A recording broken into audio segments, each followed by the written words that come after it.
성냥팔이 소년이나 미운 오리 새끼 등 덴마크의 동화 작가 안데르셋이 쓴 작품으로서 어린이들에게 많은 감동을 주었습니다. 그가 이런 위대한 작품을 쓸 수 있었던 것은 우연이 아니었다고 합니다. 이는 그가 그러한 삶을 살아왔기 때문이라고 합니다. 그는 구두 수송공의 아들로 태어나 아버지가 돌아가시자 공장에서 일하며 가난을 이겨내었다고 합니다. 성냥팔이 소녀는 가난해서 구걸하기까지 했던 어머니를 생각하면서 쓴 글이라고 합니다. 미운 오리 새끼는 안데르셋이 작가로 데뷔했을 때 그의 삶의 출신 때문에 홀대받는 상처를 문학으로 승화한 작품으로서 그의 삶의 작품이 된 것입니다. 당시에는 고통이었지만 그의 아픔은 작품의 소재로 되었다고 합니다. 우리의 인생에도 지워버리고 싶은 것들이 많이 있을 것입니다. 그러나 지나온 삶의 이 순간들이 우리에게 인생의 얘기가 되어주고 기회의 순간들이 되어주기도 합니다. 우리는 인생의 순례길에서 많은 경험을 하고 있습니다. 어쩌면 그 경험을 통해서 실패와 좌절과 또 이렇게 실패들이 우리에게 많은 경험을 안겨주기도 합니다. 그렇다면 우리는 어떻게 이 시련과 고난을 이겨나갈 수 있을까입니다. 우리가 함께 읽은 26절에 보면 바울은 성령도 우리의 연약함을 도우시나니라고 하였습니다. 여기서 도우시나니라는 말은 다른 사람의 손을 잡아주다라는 의미를 지니고 있습니다. 우리의 연약함을 아시는 성령님은 우리를 양자로 보증해 주는 것으로 끝나지 아니하시고 성도의 기도까지 도와주십니다. 왜냐하면 우리의 연약함, 우리의 연약한 육신의 본성을 지니고 있는 것을 성령님은 잘 아시기 때문입니다. 우리의 육신은 하나님께 기도할 능력을 지니고 있지 못합니다. 우리는 스스로가 문제 해결을 하려고 영적인 관심보다 육적인 관심에 더 많기 때문에 마음과 생각이 그쪽으로 더 끌리게 됩니다. 어떠한 일이 우리 눈앞에 놓여지고 그러한 일들을 통해서 우리 스스로가 주님 앞으로 나가 기도하기가 쉽지 않는 것 같습니다. 인간의 연약함을 아신 예수님께서는 우리들에게 시험에 들지 않게 기도하라고 말씀하십니다. 우리 스스로가 연약함을 절실히 깨닫고 하나님 앞에 무릎 꿇으며 기도할 때 성령께서는 우리의 필요와 도움을 허락해 주심을 알게 됩니다. 힘이 필요하면 힘을 주시고 위로가 필요하면 위로해 주시고 보호가 필요할 때 보호해 주심을 삶을 통해서 깨닫게 되어집니다. 하나님께 기도하면 되지 하지만 성령의 인도함 없이 드려지는 기도에는 간절함이 담겨 있지 않게 됩니다. 성령의 도움 없이 드려지는 기도에는 우리 자신 스스로가 그 기도에 대한 믿음을 가지지 못할 때가 많이 있습니다. 우리의 심령에서 간절함이 담겨 있는 기도를 드리기 위해서는 우리 모두가 성령의 도움을 간절히 구해야 합니다. 미국 사람들은 가장 심한 욕을 갓댐이라고 한다고 합니다. 이 말은 성령이 너를 떠나라라는 뜻이라고 합니다. 성령님은 우리의 기도의 원천이 되어 주십니다. 사도 바울은 모든 기도와 간구로 하되 무시로 성령 안에서 기도하고 이를 위하여 깨어 기도하기를 항상 힘쓰라고 그래서 성도들을 위하여 기도할 것을 우리에게 교훈하고 있습니다. 기도는 나의 진실한 마음과 성령의 역사하심으로 이루어지는 일입니다. 26절 말씀에 사도 바울은 우리가 마땅히 빌 바를 알지 못한다라고 했습니다. 왜 우리가 하나님께 마땅한 내용으로 기도할 수 없을까입니다. 우선 우리는 미래를 내다볼 수 없습니다. 우리는 한 시간도 우리의 인생의 길을 앞을 내다볼 수 없는 존재입니다. 하나님은 우리에게 떡을 주시기를 원하는데 우리는 어떨 때 뱀을 달라고 기도할 때가 있다는 것입니다. 어머니가 아기가 울면 보칠 때 왜 그런지 압니다. 기저귀를 갈아달라고 하는 울음인지 배가 고파서 젖을 달라고 하는 울음인지 어디가 아파서 우는 소리인지 금세 알아차립니다. 이와 같이 성령께서도 우리가 끙끙대며 또 고민하며 기도할 때 우리에게 무엇이 필요한가를 아시고 하나님의 뜻대로 간구해 주신다는 것입니다. 성령의 도움 없이 드려지는 기도에는 우리의 욕심과 이타적인 마음들이 담겨 있을 때 드려지는 기도는 허공만 메아리 치게 됩니다. 우리 27절 말씀을 함께 다시 읽어보겠습니다. 시작.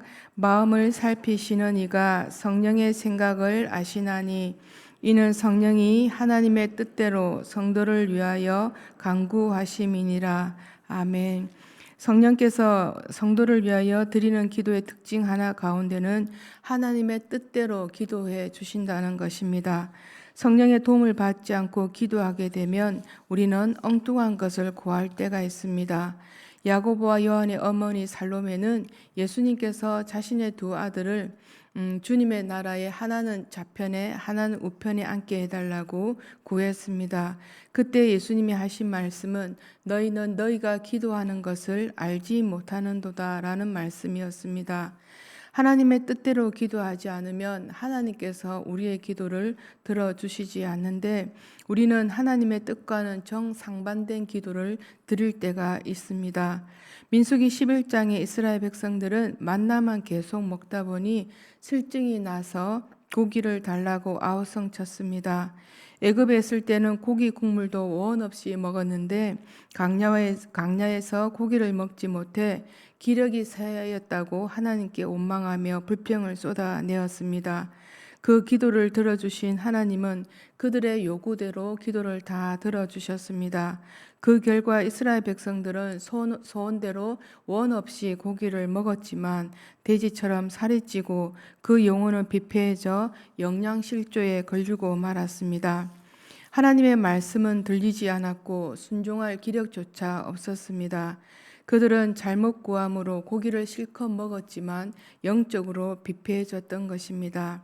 우리는 기도할 때 성령의 음성에 귀 기울이고 성경을 묵상하는 가운데 하나님의 뜻이 무엇인가를 생각하며 기도해야 합니다.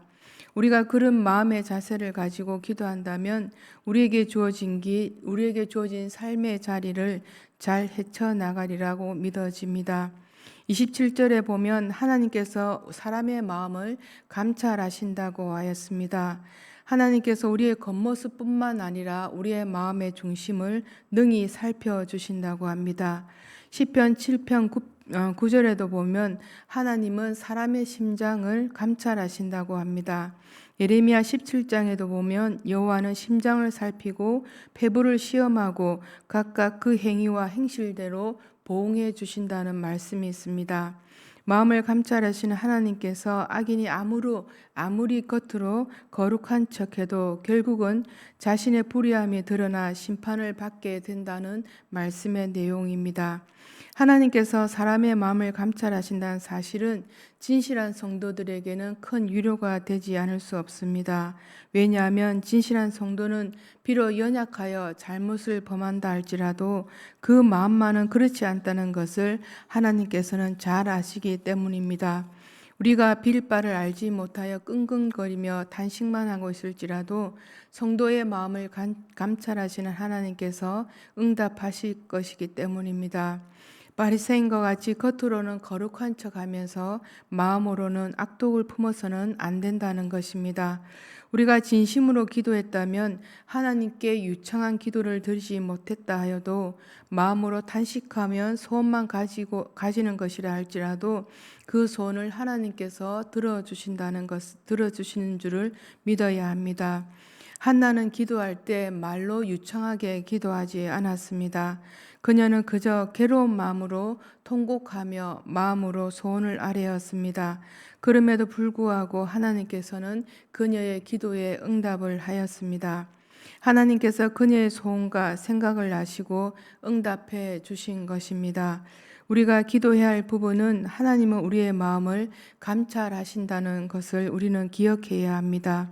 우리가 이 부분을 기억하고 기도할 때 하나님 앞에 열린 마음으로 열린 삶의 자세로 나아갈 수 있을 것입니다. 하나님 앞에 두 마음을 품지 않고 하나님 앞에 있는 모습 그대로 나아갈 수 있을 것입니다. 어둠을 뒤로하고 주님 앞에 나와 예배하며 기도하는 자리에 나왔다는 것은 이미 하나님 앞에 열린 마음을 품고 계시리라 믿습니다. 하나님 앞에 우리 자신의 모든 것을 숨겨야 할 이유가 하나도 없습니다. 숨긴다고 숨겨지지 않기 때문입니다.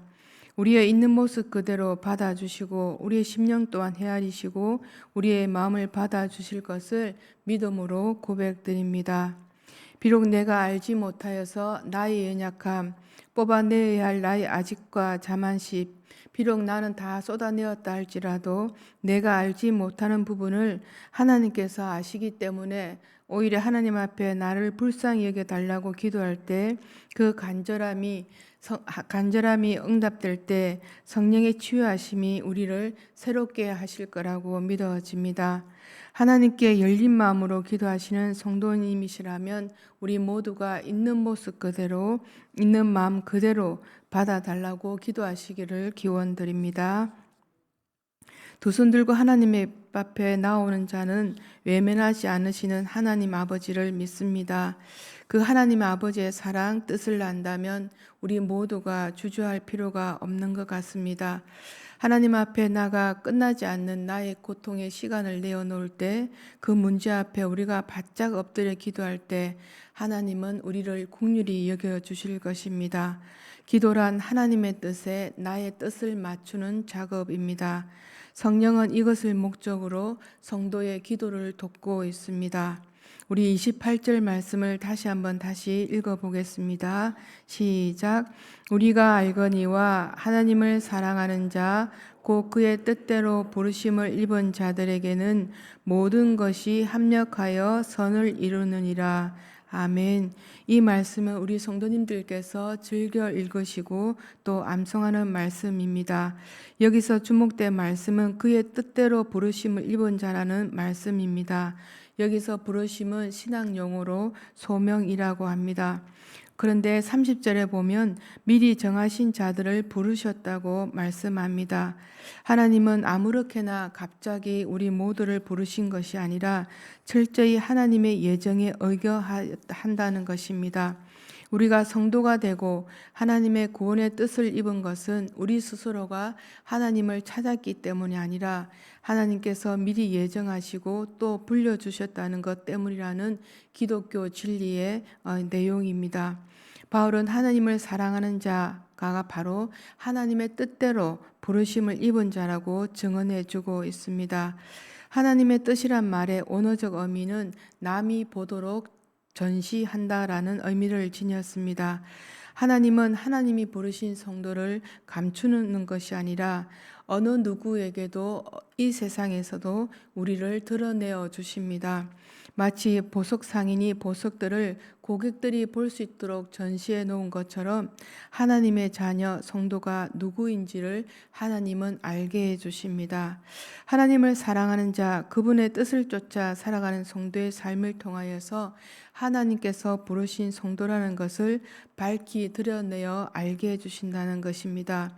하나님의 부르심을 받고 하나님의 자녀가 되었음에도 불구하고 우리의 뜻, 또 우리의 욕심과 이기적인 모습으로 살아간다면 하나님께서 부르신 성도의 자리에서 우리는 벗어나는 사람이 될 수 있습니다.